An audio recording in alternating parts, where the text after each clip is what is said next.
Hola, bienvenidos a Camino a la Verdad. Hoy nos convoca la parashá Vayakhel, que significa congregó. Es Éxodo 35 hasta Éxodo capítulo 38, versículo 20. Y primero hacemos nuestra bendición para ponernos en manos del Eterno. Baruch atah Yahweh Eloheinu melech haolam asher kideshanu bemitzvotav betzivanu hadivrei haTorah haderech Yeshua bemashiach Yeshua. Bendito eres tú, Yahweh Dios nuestro, Rey del universo, que nos santificas con tus mandamientos, nos encomiendas el estudio de tu divina Torah a través del camino de salvación en el Mesías Yeshua. Esta parashá comienza con esta congregación, a juntar a toda la congregación. Entonces dice, Moisés hizo juntar toda la congregación. Esta congregación que es esta quejilá, esta asamblea del pueblo de Israel, del pueblo que cree en el Dios Todopoderoso. Y dice, juntó toda la congregación. Hizo juntar Moisés toda la congregación de los hijos de Israel y díjoles, estas son las cosas que Yahweh ha mandado que hagáis. 6 días se hará obra, mas el día séptimo os será santo, sábado de reposo a Yahweh. Cualquiera que en él hiciere obra, morirá. Esto es el mandamiento perfecto desde el Padre hacia todos sus hijos, y cómo Yeshua nos vino a dar la justa proporción del mandamiento. Esto lo leemos en el Brit Hadashah, en el Nuevo Testamento. En Lucas 13, versículo 14 leemos, y respondiendo el príncipe de la sinagoga enojado de que Yeshua hubiese curado en Shabbat, dijo a la compañía, 6 días hay en que es necesario obrar. En estos, pues, venid y sed curados, y no en día de Shabbat.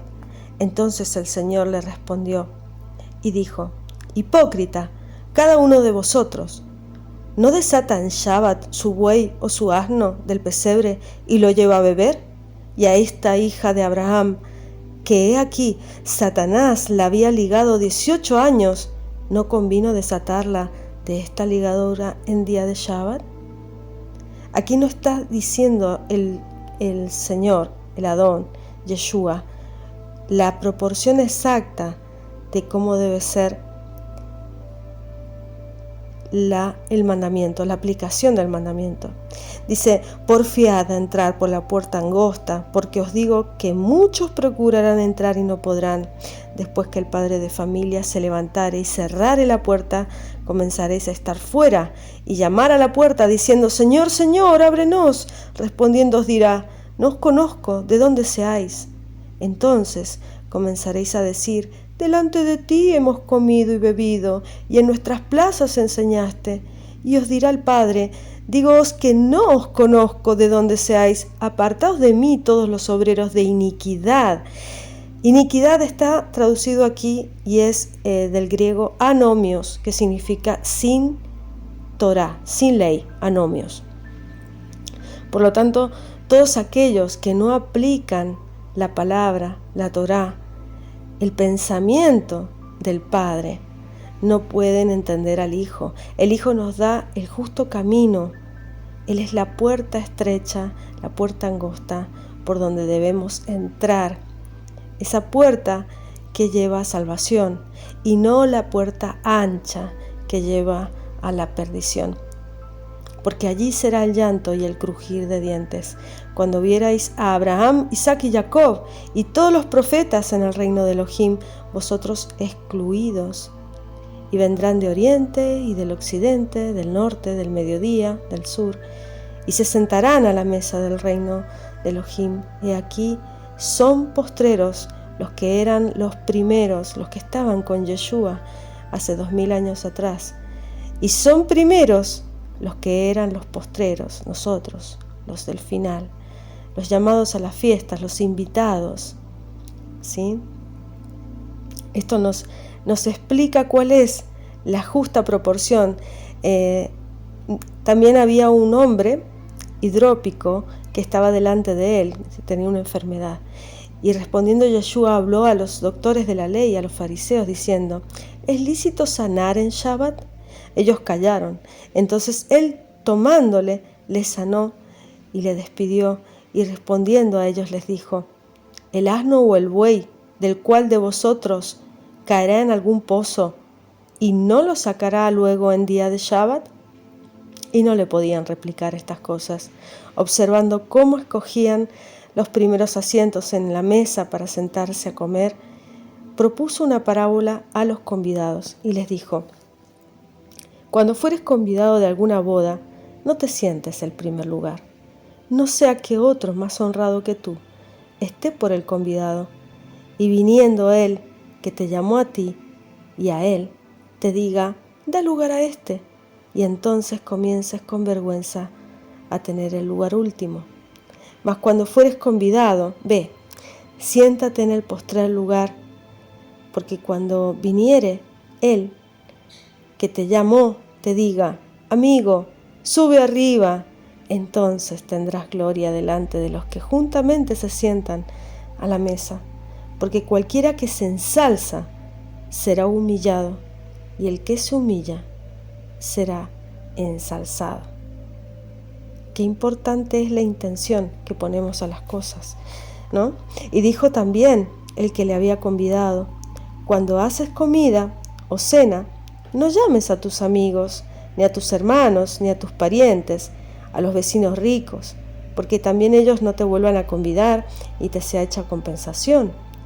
Cuando haces banquete, llama a los pobres, a los mancos, a los cojos, a los ciegos, y serás bienaventurado, porque no te pueden retribuir, mas te será recompensado en la resurrección de los justos. Volviendo al texto base que nos habla justamente de cumplir exactamente el mandamiento del Shabbat, qué importante es el hecho de dar asistencia al cojo, al ciego, al manco, aquella persona que está en desventaja, aquel pobre de espíritu, aquel pobre de conocimiento, aquel pobre de sabiduría, aquel que no tiene la palabra en su vida, aquel que no tiene la riqueza del Creador en su vida, que no lleva todo lo que aprende, no lo aplica a la bendición constante y diaria para su familia, para los suyos. A esas personas es con las que tenemos que compartir este Shabbat, el acto de curar, el acto de sanar, el de cuidar los enfermos. Todas esas actividades podemos hacer en Shabbat. Llevar la palabra, desplazarnos, no importa la distancia. Yeshua caminaba hasta Jerusalén para poder ir a hablar a las plazas y poder dar la palabra del Evangelio, de la buena nueva, la Besorá, que es ese alimento sólido que es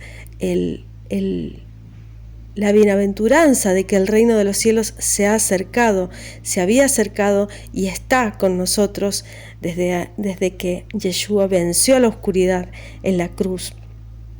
También nos habla el mandamiento de no encender fuego en todas vuestras moradas en el día del Shabbat. Esto es algo importante, porque para encender fuego tenían que realizar un gran trabajo en las casas, buscar la leña, prender el fuego, y simboliza el acto de salir para el beneficio del cuerpo, o para calentar o para cocinar. Entonces se hace el día antes, el día viernes tú puedes preparar tus alimentos, recalentarlos un poco ese día, pero no hacer transformación de alimentos en el sábado, o sea, no encender fuego.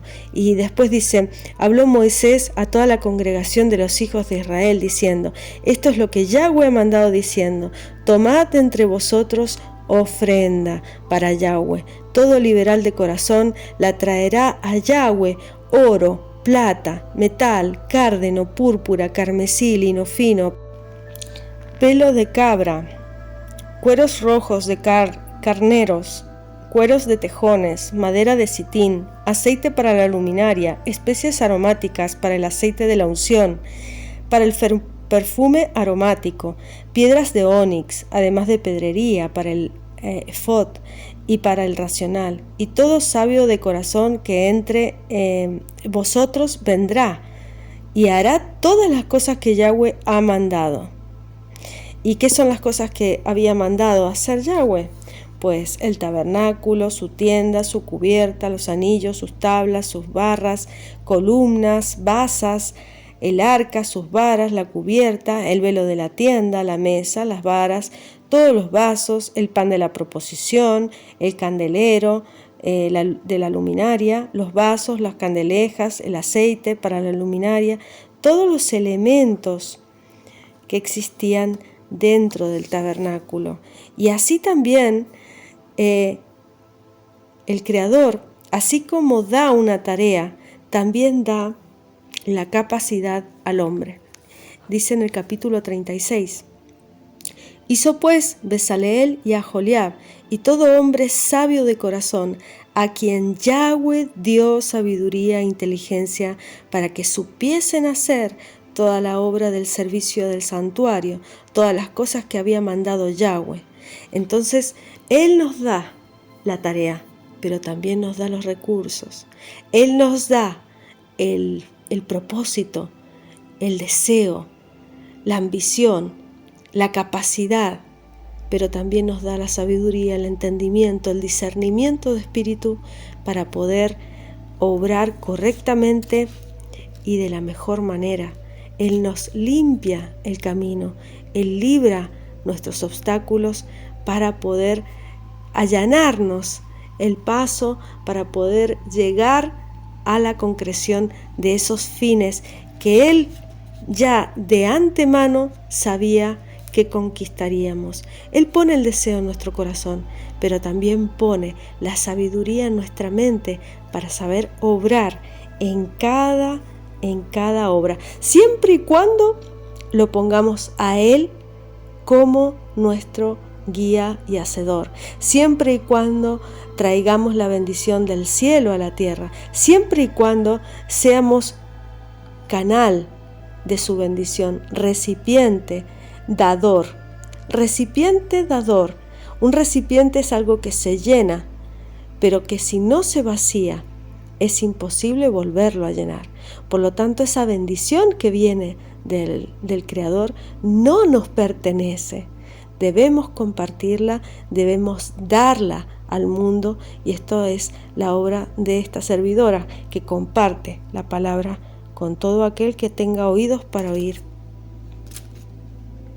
Leemos en Corintios, 2 de Corintios, capítulo 9, a partir del versículo 5, dice: por tanto tuve por cosa necesaria exhortar a los hermanos que fuesen primero a vosotros, apresten primero vuestra bendición antes prometida, para que esté aparejada como de bendición y no como de mezquindad. Qué importante es dar lo mayor, lo más grande a nuestro Creador. Esto es la palabra de Yeshua cuando nos invita a dar, cuando nos exhorta a compartir, a dar al menesteroso, a dar al pobre, a compartir con la viuda, con el huérfano, con el enfermo, a sanar, a limpiar, a llevar el agua de vida a todo aquel que quiera beber, a compartir nuestra salvación y dar testimonio de nuestra propia salvación al mundo, para que también al ver esa gran bendición en nosotros quieran, la deseen como desean el agua para beber. Y dice: esto empero digo, el que siembra escasamente también segará escasamente, el que siembra en bendiciones también segará. Yo no pido nada, todo me es dado en gran bendición, en abundancia. No hace falta pedir. Pedir es un recipiente muy pequeño. La abundancia cae como cae la lluvia sobre justos e injustos. La abundancia cae del cielo en gran cantidad, en misericordia, para aquellos que aman al Creador, para todas sus criaturas, le conozcan o no le conozcan. Dice: poderoso es Elohim para hacer que abunde en vosotros toda gracia, a fin de que teniendo siempre en todas las cosas todo lo que basta, abundéis para toda buena obra. ¿Para qué nos da abundancia? Él quiere que seamos abundantes. Él quiere que seamos ricos. Él no nos quiere pobres y escasos. Él nos quiere en abundancia. Pero esa abundancia solo puede llegar para dar, para tener la capacidad de compartir, para tener la capacidad de enseñar, de mostrar al mundo la capacidad gigantesca de dador que es nuestro Padre Eterno. El bendito, el que bendice aún a quienes lo maldicen, el que bendice aún a quienes lo maltratan, lo injurian, lo desprecian, lo ignoran, a quienes insisten en necedad, en iniquidad y en maldad. Él a todos ama y con todos es misericordia y abundante. Solo debes buscar esa puerta estrecha, dar el paso hacia tu propia salvación, tener misericordia primero de tu alma y después ser misericordia de aquellos hermanos que por endurecimiento del corazón, por el plan divino que no comprendes, que no entiendes, aún no han encontrado ese camino. Aún no han visto la puerta que lleva a salvación y solo están ciegos, sordos, enfermos en el camino que va a perdición. Toda sanidad, toda bendición es dada desde el cielo. Nada nos es dado por el hombre. Somos instrumentos. El médico puede ser un instrumento del Creador, pero no está en él la sanación, no está en él la vida y la muerte de las personas. Los seres humanos debemos, cada una de nuestras respiraciones, cada una de los bombeos de nuestro corazón, al Padre Eterno. Él es que elige quién encumbrar, quién ensalzar y quién destituir. Debemos ser humildes y humillarnos, no ante los hombres, ante ningún hombre, solo ante nuestro Padre Creador. Él busca corazones que sean humildes y contritos.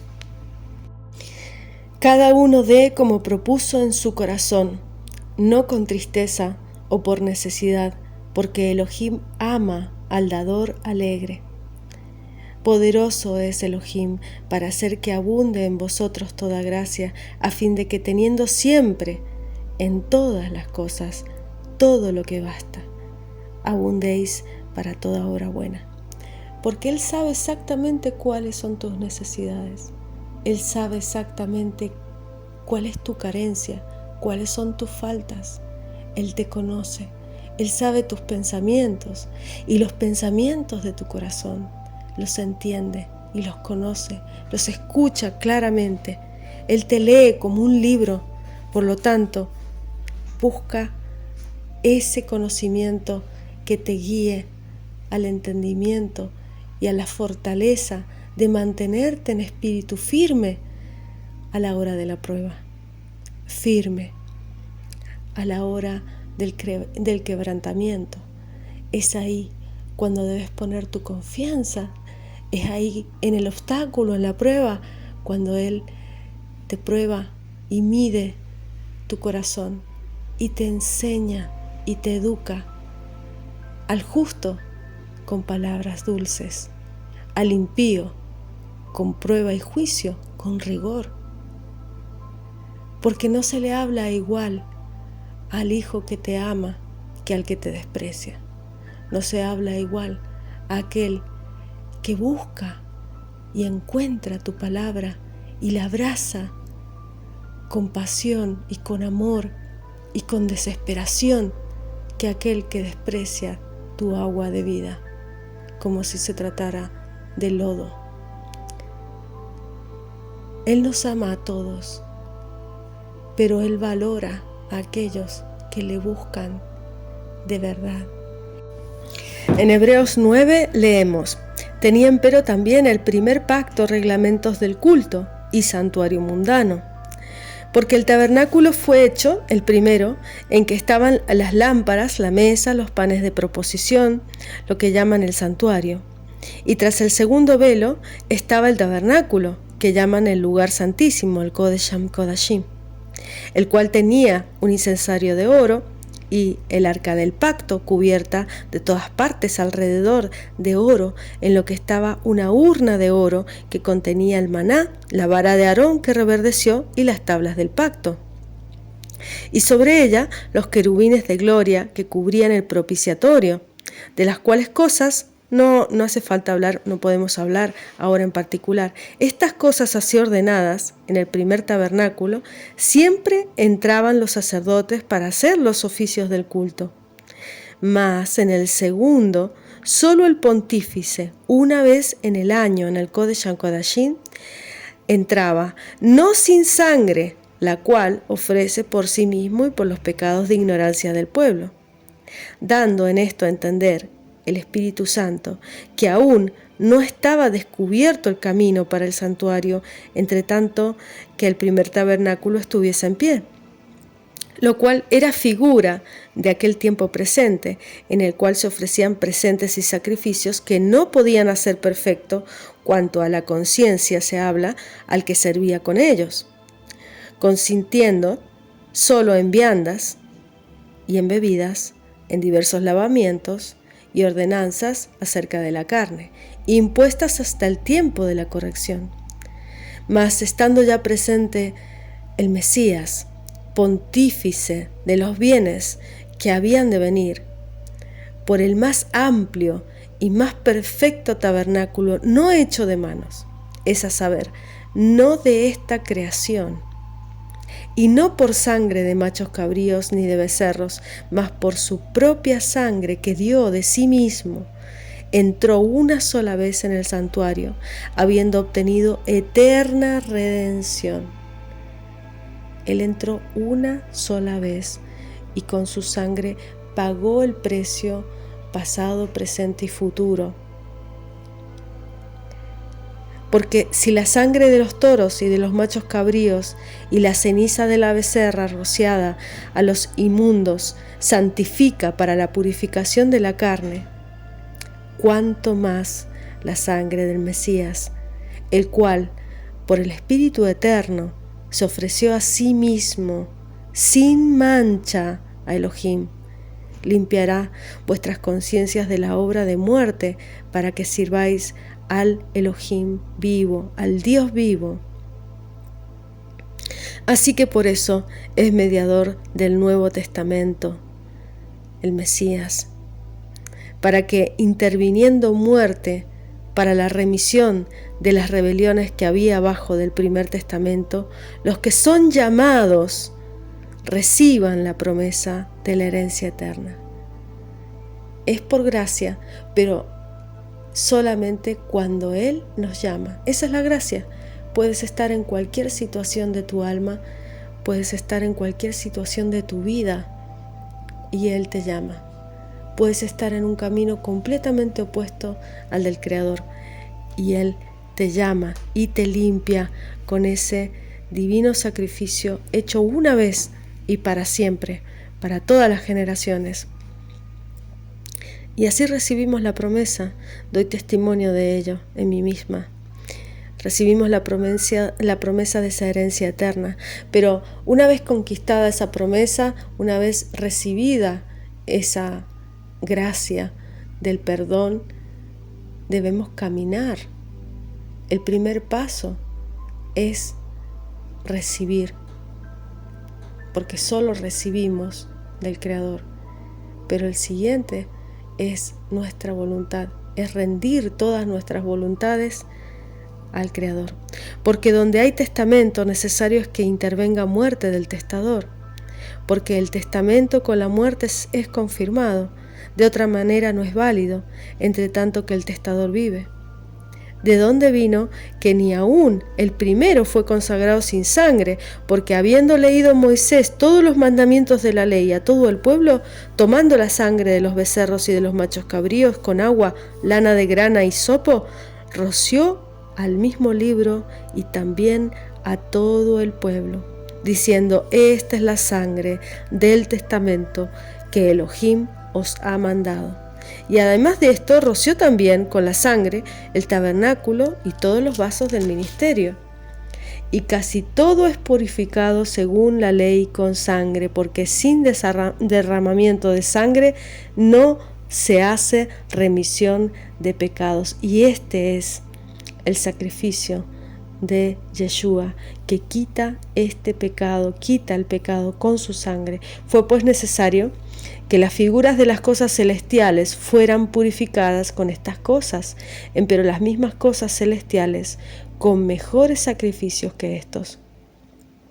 Porque no entró Cristo en el santuario hecho de mano, figura del verdadero, sino en el mismo cielo, para presentarse ahora por nosotros en presencia de Elohim, y no para ofrecerse muchas veces a sí mismo, como entra el pontífice en el santuario cada año con sangre ajena.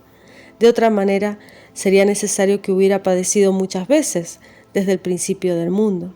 Mas ahora, una vez, en la consumación de los siglos, para el deshacimiento del pecado, se presentó por el sacrificio de sí mismo. Nadie lo sacrificó. Él se entregó. Y de la manera que está establecido a los hombres que mueran una vez y después el juicio. Así también Cristo fue ofrecido una vez para agotar los pecados de muchos, y la segunda vez que vendrá sin pecado será visto de lo que le esperan para salvación. Amén, así sea. Ven pronto. Por lo tanto, somos parte de este santuario. Somos aquellas babín que unen cada una de las capas de este tabernáculo. Debemos dar todo nuestro oro, todas nuestras oraciones, todo lo que somos, todo lo que tenemos, porque nos es prestado para poder hacer la obra del Padre, poder ser habitación del Padre en este mundo. En Apocalipsis 11 leemos: y me fue dada una caña semejante a una vara, y se me dijo: levántate, mide el templo de Elohim y el altar, y a los que adoran en él. Entonces, es lo mismo aquellos que adoran que el mismo templo de Elohim. Formamos parte de ese templo. Entendemos esto también en Zacarías 2, del 1 al 4, dice: alcé después mis ojos y miré aquí un varón que tenía en su mano un cordel de medir. Y díjele: ¿a dónde vas? Y él me respondió: a medir a Jerusalén, a la Jerusalén celestial, para ver cuánta es su anchura y cuánta su longitud. De aquí salía aquel ángel que hablaba conmigo, y otro ángel le salió al encuentro y dijo: corre, habla a este mozo y diciendo: sin muros será habitada Jerusalén a causa de la multitud de los hombres y de las bestias en medio de ella. Y seré para ella, dice Yahweh, muro de fuego en derredor, y seré por gloria en medio de ella. Él es nuestros muros, Él es nuestra puerta, Él es la puerta que está abierta para todo creyente, y es la puerta que se cierra a la iniquidad y a aquellos que no quieren oír la palabra del Padre. Dice: echa fuera al patio que está fuera del templo, y no lo midas, porque es dado a los gentiles. Hollarán la ciudad santa 42 meses, o sea, 42 meses que son 3 años. Según la interpretación histórica de la Escritura, este fue el tiempo de la iluminación, en que los gentiles, las naciones, hollaron a aquellos que tenían la fe y la guía de la Escritura, la fe de Cristo y la guía de la Escritura, del mandamiento. y daré a mis 2 testigos, que son justamente los 2 testigos, la Torá y Yeshua, a ellos profetizarán por 1260 días vestidos de saco. Esos 1260 días que son 42 meses, que son 3 años y medio, lo mismo.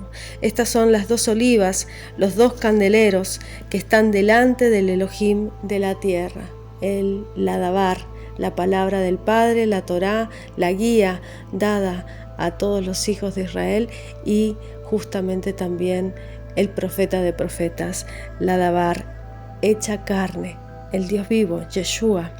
Dice, estas son las 2 olivas y los 2 candeleros que están delante del Elohim de la tierra. Y si alguno les quiere dañar, sale fuego de la boca de ellos, ese fuego que es el espíritu, es la palabra hecha espíritu, hecha fuego.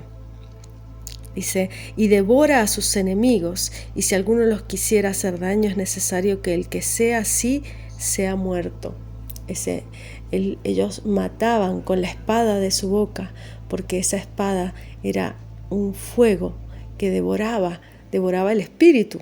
Los mataban espiritualmente. Estos tienen potestad de cerrar el cielo y que no llueva en los días de su profecía, y tienen poder sobre las aguas para convertirlas en sangre y para herir la tierra de toda plaga cuantas veces quieran. Y cuando ellos hubieran acabado su testimonio, la bestia que sube del abismo hará guerra contra ellos y los vencerá y los matará. Porque justamente el capítulo 11 de Apocalipsis está en el centro y es justamente el resumen, junto con el capítulo 12, de toda la escritura y de todo Apocalipsis. Dice, y sus cuerpos serán echados en las plazas de la grande ciudad que espiritualmente es llamada Sodoma y Egipto, donde también nuestro Señor fue crucificado, porque fue crucificado a todos los niveles, en todas las estamentos, tanto físicos como espirituales. Entonces Él hizo una curación y una limpieza en todas las dimensiones de nuestro Padre Creador. Y los de los linajes y de los pueblos y de las lenguas y de los gentiles verán los cuerpos de ellos por 3 días y medio. En Apocalipsis hay muchas referencias alegóricas y metafóricas, y también hay parábolas. En estos 2 testigos a los que se refiere no son literales, sino que aparecen enseguida después del segundo ángel, que dice que desciende con la palabra del Eterno, con la Torá, y el mensaje del reino de los cielos por medio de Yeshua. Cuando se dice que es necesario que profeticen otra vez a Juan, justamente este mensaje es igual para todas las Kehilot, para todas las congregaciones. Y ese mensaje es el de Teshuvah, es el de volver al camino, a la senda antigua, al camino del Padre, a la Torá. Este mensaje es justamente de revelación, de sellos, de trompetas, de copas. Es un mensaje que da a los testigos y está vinculado con el mensaje de la predicación de la palabra. Es el mensaje de salvación. El propósito y fin de estos 2 testigos es justamente el de volver a todo el pueblo al Padre. El de Teshuvah, volver a la palabra. Tashuv, el de arrepentimiento. Estos ayes que nos habla también este capítulo son estos juicios para aquellos incrédulos, porque así como la confirmación es para los creyentes, también es el juicio al mismo tiempo para aquellos que no quieren creer o que no creen. Para aquellos que no quieren creer, que son necios, y para aquellos que no creen, que son incrédulos. Nos está hablando justamente de la época del iluminismo francés. Después de la Reforma, en la época del oscurantismo, nos ubica históricamente en la iglesia de Tiatira, en la época del papado, que son 1260 años que justamente nombra en este capítulo.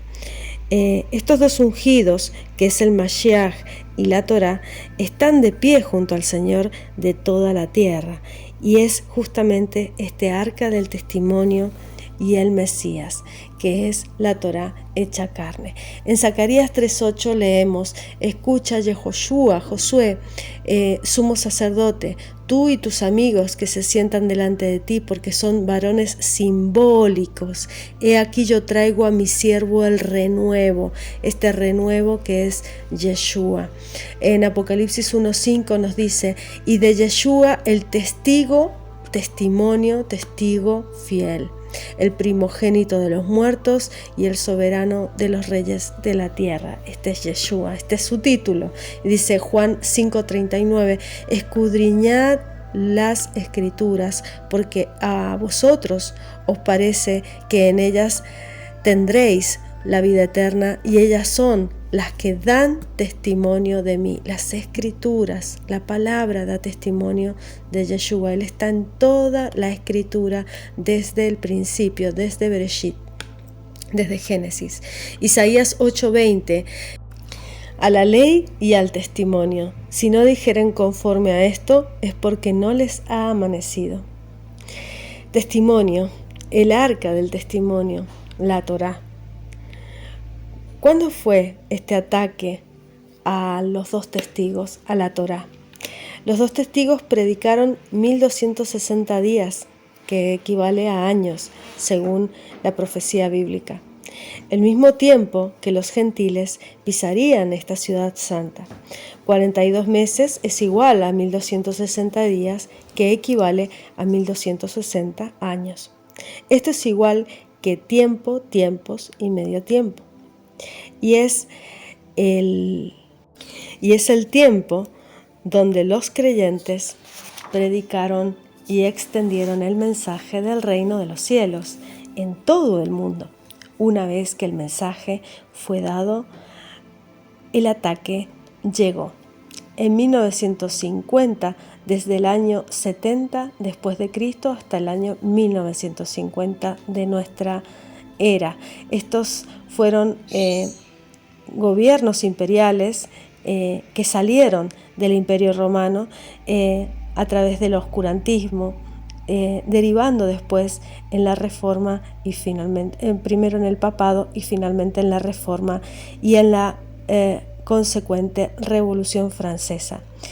Después de la Revolución Francesa, que vino justamente el descubrimiento de América. Si recorremos la línea del tiempo en estos eventos, a la par con los sellos, con las trompetas, las bestias, el mensaje de cada una de las quejilot, a cada una de las iglesias, de las congregaciones santas, llegamos a esta fecha del año 1798 en este tiempo del Apocalipsis 11. Es el fin del siglo XVIII, donde los creyentes están en situación muy difícil de compartir la palabra y la verdadera fe, que es en la Torá y en el Mesías. La apostasía ha entrado en la fe y la bestia ha salido del abismo. Vemos el ataque a estos dos testigos, a la Torá y a Yeshua. Luego de la lucha de poderes imperiales, Satanás ataca con una estrategia diferente. Por medio de la razón, por medio del conocimiento científico, trae el engaño y los posteriores persecuciones y mártires. La sangre de los mártires trae más fe y más creyentes. El iluminismo, por tanto, ataca mente y corazón. Porque si no, ¿cómo puedes atacar la Torá, que es un pensamiento, sino con razonamientos humanos? Karl Marx, en 1844, que era masón de grado 33, nos decía: la religión es el opio de los pueblos, desvirtuando así la palabra del Creador y su obra a través del plan de salvación en el Mesías. Daba raciocinio a algo que es puramente espiritual. El 10 de noviembre de 1793 a 1797, en junio, por decreto, fue prohibida la Biblia en Francia. Los iluministas, creían que la Biblia era un tormento y quisieron destruirla. Pero lo único que ocurrió fue que con la llegada de la imprenta, al contrario de ser prohibida la escritura, la sagrada palabra, fue producida por cientos de miles y llevada hasta el cielo, a todo el mundo, a través de las sociedades bíblicas. Roma lo había prohibido. Los iluministas después, por ejemplo, a través de Voltaire, que dijo que de aquí a un año la Biblia iba a desaparecer, que era una fábula, y esto nos muestra el carácter de esta época de la razón. En la propia casa de Voltaire, es un dato anecdótico, se instala la primera imprenta y se emiten millones de ejemplares de la Biblia y de la Torá. Por lo tanto, la Ilustración fue este movimiento cultural que se desarrolló especialmente en esta Francia, en esta Inglaterra devastada por el oscurantismo y por la persecución de la Inquisición y de la verdadera palabra del Creador dada para que todos la entendieran. A través de la imprenta es como se traduce en muchos idiomas. Primero es transcrita al latín, pero finalmente llega al francés y al inglés y a todos los idiomas de la Europa de la época del siglo XVIII. Esta ilustración decía que la iluminación llegaría al hombre a través de la razón, y esto fue producido en Francia e Inglaterra, como dije antes, a principios del siglo XVIII hasta el principio del siglo XIX. El nombre que se debe la palabra ilustración es a que declaraba justamente que podía poner fin a las tinieblas de la humanidad mediante las luces de la razón iluminista y cientificista. El siglo XVIII es conocido también por ser el siglo de las luces. Los pensadores sostenían que la razón humana podía combatir la ignorancia y la superstición, la tiranía, y construir un mundo mejor sin Dios, sin Elohim.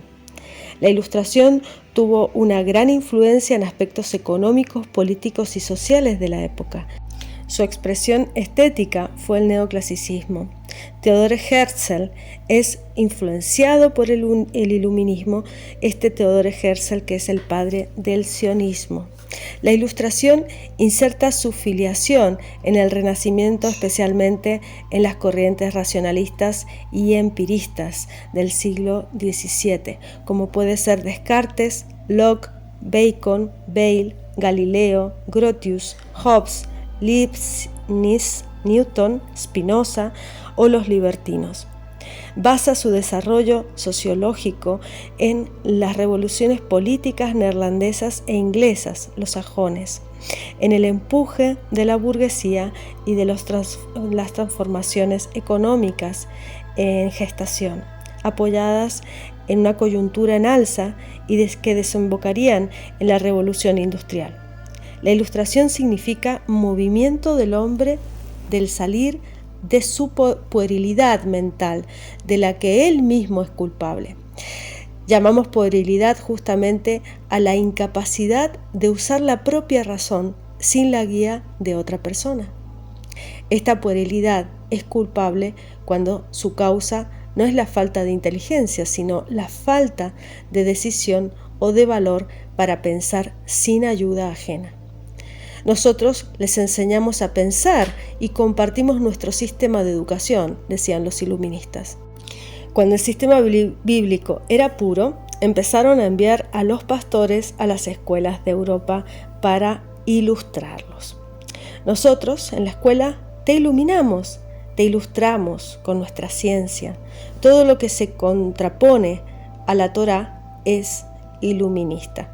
Desde Gran Bretaña, algunos rasgos característicos del movimiento iluminista se asentó en Francia, donde la anglofilia fue difundida por Voltaire y produjo aquí su cuerpo ideológico, el enciclopedismo de Montesquieu, Diderot, Rousseau y Buffon.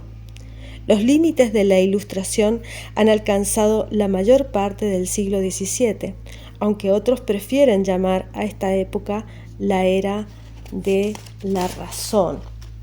Ambos periodos se encuentran unidos y emparentados. Incluso es aceptable hablar de ambos como uno solo. Sus fuentes de inspiración fundamentales son la filosofía de Descartes basada en la duda metódica para admitir solo las verdades claras y evidentes. Por lo tanto, Yahweh, que creó los cielos y la tierra, debía ser demostrado. La revolución científica de Newton, apoyado en leyes físicas generales, todo se limita a la razón sin espíritu, sin creador, sin Dios. Los ilustrados pensaban que estas leyes podían ser descubiertas por el método cartesiano y aplicadas universalmente al gobierno y a las sociedades humanas. La razón se queda limitada al pensamiento y la interpretación del universo de la ciencia solo se limita a cómo interpreta la ciencia el universo. Por ello la élite de esta época tenía grandes deseos de aprender y enseñar lo aprendido, siendo fundamental Diderot y de Aldenbert. En su enciclopédie Raisonné des Sciences et des Arts, en 1751 y 1765, completado en 1764 el Dictionnaire philosophique de Voltaire. Corrientes de pensamientos como estas son el antropocentrismo, el racionalismo, el hipercriticismo, el pragmatismo, la imitación y el idealismo. Productos del iluminismo. Este es el ataque, por ejemplo, a la Bastilla. La estructura político mundial cambia de monarquías a democracias. El pueblo toma el poder en 1789 con Luis VI, que muere en la Revolución Francesa. El principio de estas sociedades secretas como masonerías, iluministas, illuminatis, calaveras y huesos, Skull and Bones, solo quedarán de aquí dos monarquías, la inglesa y la española. De esto se deriva justamente esta adoración a los conocimientos sumerios, como puede ser Columbia, Semiramis, Astarte, Ishtar, la estatua de la libertad, que es la representación de Ishtar.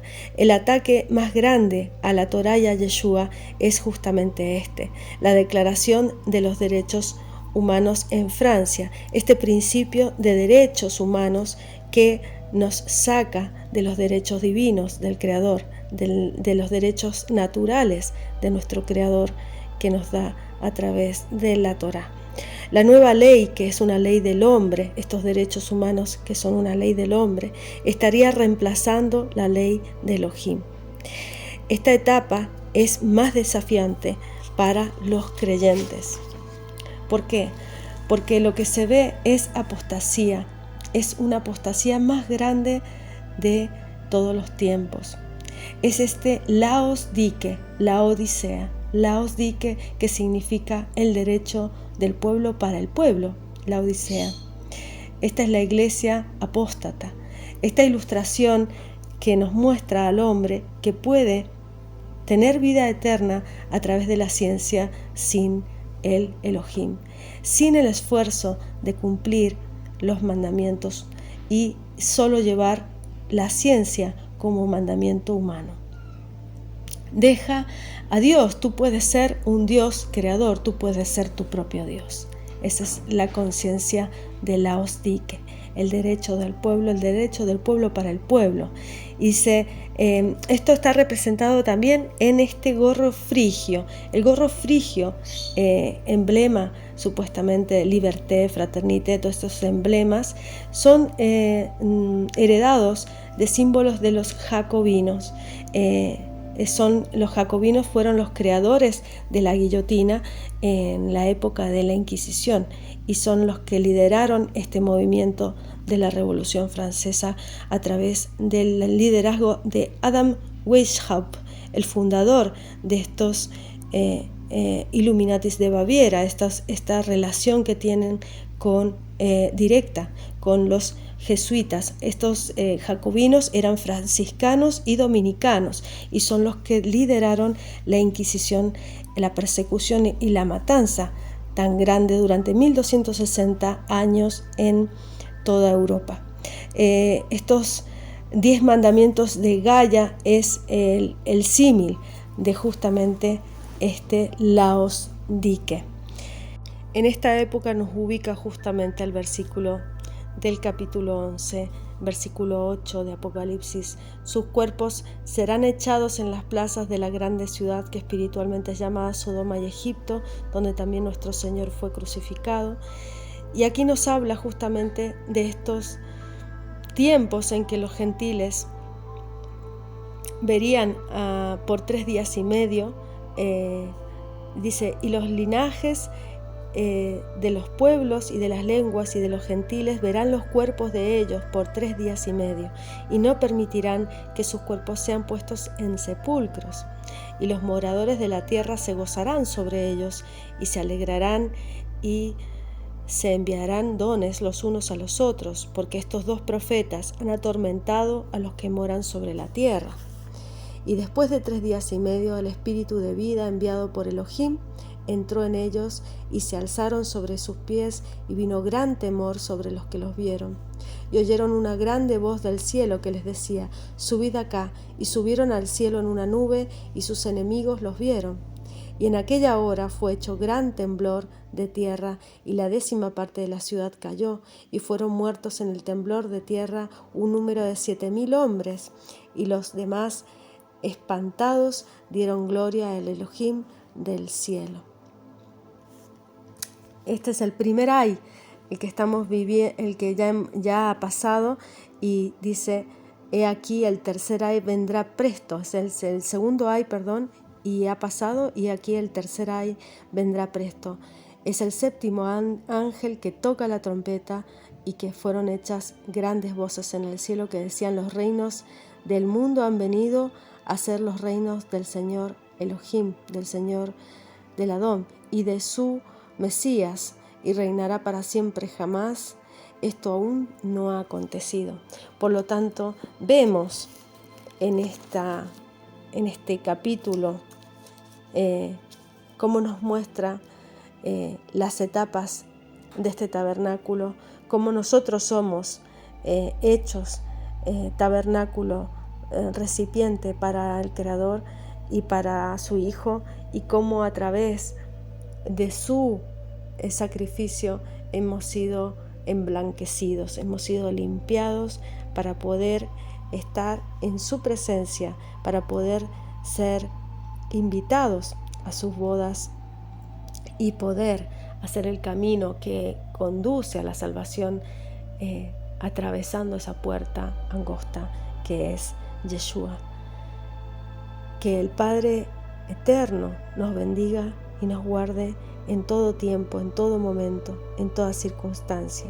Que entendamos los verdaderos tiempos de las revelaciones, que no temamos por ignorancia, porque mi pueblo padeció y pereció por ignorancia. Por lo tanto, debemos armarnos de las armas de la luz, entender su palabra, comprender el verdadero tiempo que vivimos, entender las circunstancias que nos envuelven y fortalecernos unos a otros en esperanza, en fe y sobre todo en la certeza de que nuestro Padre nos reconocerá, sabrá quiénes somos porque cumplimos con su palabra y nos asemejamos.